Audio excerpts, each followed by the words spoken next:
ओ नमस्कार। नदिया किनारे देव हिलोर नैया लागे लायाकाश नैया लागे लायाकाश नदिया किनारे देव हिलोर नैया लागे लायाकाश नैया लागे लायाकाश ताही नैया आवेले आलोक राय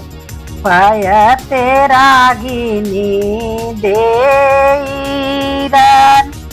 गोद बैठी आवेले श्रेष्ठ पुत्र लागे लायादित मलक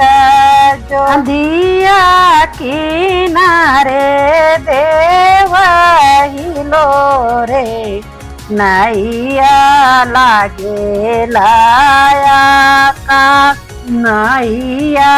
लागे लायाकाश ताही नैया आवेले आलोक राय पय तेरा गिनी देईरानी गोद बैठी आवेले छोटका पुत्र लागे लायादित मलक जो लागे लायादित मलक जो।